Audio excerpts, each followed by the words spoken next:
लगे भ्रष्टाचार के आरोपों पर संत समाज ने गंभीर आरोप लगाया है। अयोध्या संत समिति महामंत्री महंत पवन कुमार दास शास्त्री ने कहा कि जमीन खरीद फरोख्त मामले में श्री राम जन्मभूमि तीर्थ क्षेत्र ट्रस्ट अपनी निष्पक्षता सिद्ध करे, जिससे हर व्यक्ति को भ्रम दूर हो सके। ट्रस्ट के ऊपर कलंक लगा है, इसलिए उसे अपनी कलंकता का मिटाना ही होगा। जमीन खरीद के मामले में उच्च स्तरीय जांच हो। भगवान श्री रामलीला का मंदिर 500 वर्ष की प्रतीक्षा के बाद बन रहा है। इससे साधु संतों को नहीं बल्कि पूरे सनातन समाज को बहुत अपेक्षा है। वर्तमान में ट्रस्ट के ऊपर आरोप लग रहे हैं तो ट्रस्ट के पदाधिकारियों को अग्नि परीक्षा देनी होगी, क्योंकि जिन भगवान श्री राम जी का मंदिर बन रहा है उनको भी समाज जन भावना के अनुरूप माता सीता को त्यागना पड़ा था। इसलिए ट्रस्ट के पदाधिकारियों को चाहिए कि जन भावनाओं का कद्र करते हुए करोड़ों सनातन धर्म को मानने वालों और मंदिर निर्माण के लिए चंदा देने वालों के भावनाओं को समझते हुए जब तक आरोप निष्पक्ष जांच ना हो तब तक उन्हें पद मुक्त होकर जांच में सहयोग करना चाहिए।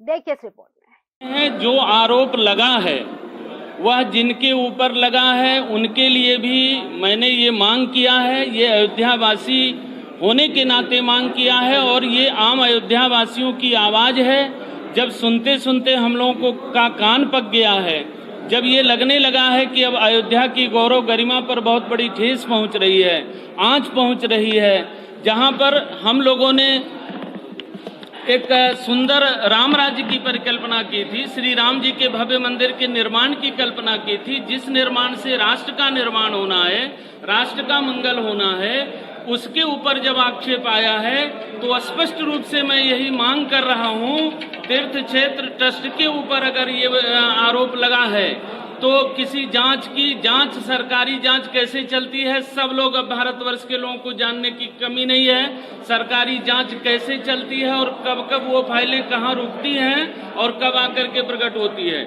हम सरकारी जांच के पक्ष में कदापि नहीं हैं, लेकिन अगर वो रामलला के काम करने वाले हैं, राम जी का काम करने वाले हैं, वो वास्तव में राम राज्य की संस्थापना के लिए अपना योगदान करने वाले हैं, तो जिस तरह से राम जी ने अपने विरुद्ध चाहते तो वो भी कोई जांच आयोग बैठा सकते थे। राम जी ने कोई जांच आयोग नहीं बैठाया।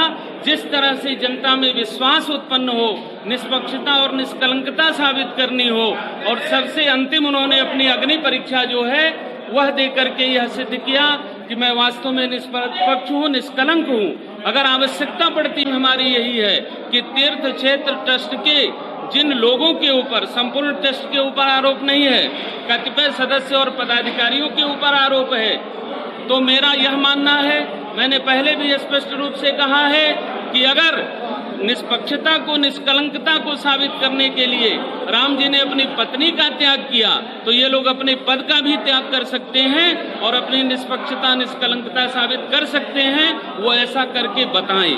बस मंदिर की भव्यता के लिए दिया था, मंदिर बनाने के लिए दिया था, प्रॉपर्टी डीलिंग करने के लिए नहीं, जमीन का व्यापार करने के लिए नहीं। मैं ये चाहता हूँ सर्वोच्च न्यायालय के द्वारा, प्रधानमंत्री जी के द्वारा, मुख्यमंत्री जी के द्वारा इसकी निष्पक्ष जांच हो, और अगर आरोप सिद्ध होता है तो एक दो लोगों के लिए पूरे राष्ट्र का गौरव, पूरे संगठन का गौरव, पूरे ट्रस्ट का गौरव और पूरे राम भक्तों का गौरव दांव पर नहीं लगाया जा सकता। उनके ऊपर कार्रवाई हो, और अगर वो निर्दोष हैं, अफवाह फैलाने वाले लोग दोषी हैं, तो उनके ऊपर मानहानि का दावा किया जाए, उनके ऊपर मुकदमा किया जाना चाहिए, लेकिन निष्पक्ष इसकी जांच होनी चाहिए। आप समाज की तरफ से बिल्कुल सुप्रीम कोर्ट जाऊंगा, प्रधानमंत्री जी के पास जाऊंगा, मैं सबसे पहले तो अपने मुख्यमंत्री जी के पास जाऊंगा और मैं मुख्यमंत्री जी से कहूंगा, कुछ अराजक तत्व जो आपके साथ जुड़े हुए हैं, ऐसे लोग ही जिनको क्या कहा जाता है, जयचंद, ऐसे कुछ जयचंद लगे हुए हैं जो आपकी छवि को धूमिल करना चाहते हैं, क्योंकि माननीय मुख्यमंत्री जी, भारत आपके अंदर भविष्य देख रहा है, हिंदुत्व का भविष्य देख रहा है, इसलिए कुछ जयचंदों के द्वारा आपकी प्रतिष्ठा को धूमिल करने के लिए एक खेला किया जा रहा है।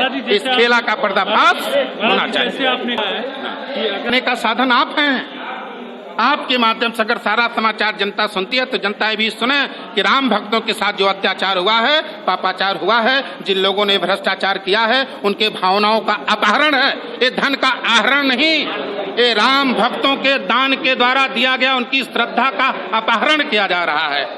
इसकी उच्च स्तरीय जांच हो, और अगर ये सच नहीं है, केवल अफवाह है, तो इसके लिए भी उनको कार्रवाई करनी चाहिए। और अफवाह इसलिए नहीं लग रहा है कि इसके अध्यक्ष से कोई समाचार नहीं लिया जा रहा है, नित्य गोपाल दास जी महाराज को कोई तवज्जो नहीं दिया जा रहा है, उनका कोई सम्मान नहीं किया जा रहा है, निर्मोही अखाड़ा के सदस्य दिनेंद्र दास जी को कोई महत्व नहीं दिया जा रहा है, अयोध्या के राजा का कोई इन्वॉल्वमेंट नहीं। कौन ये खेला कर रहा है जमीनों का? क्या अयोध्या के राजा को जानकारी नहीं होनी चाहिए जो ट्रस्ट है, अयोध्या के राजा हैं?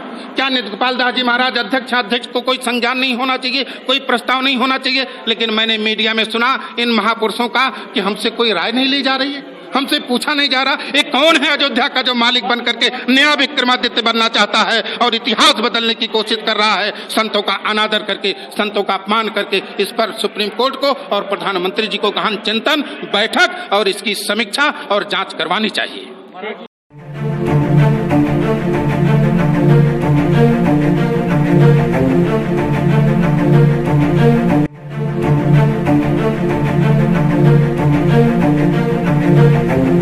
ऐसा अवसर फिर नहीं मिलेगा। अब हरियाणा सरकार की दीनदयाल आवास योजना के अंतर्गत सेक्टर 1 तरावड़ी में 135 और 142 गज के प्लॉट्स मात्र 21,000 रुपए देकर बुक करवाएं। क्रेडिट सोसाइटी, सड़क, sewerage, street light, park, community centre, तुरंत रजिस्ट्री और पोसेशन भी। कॉल 9466034000।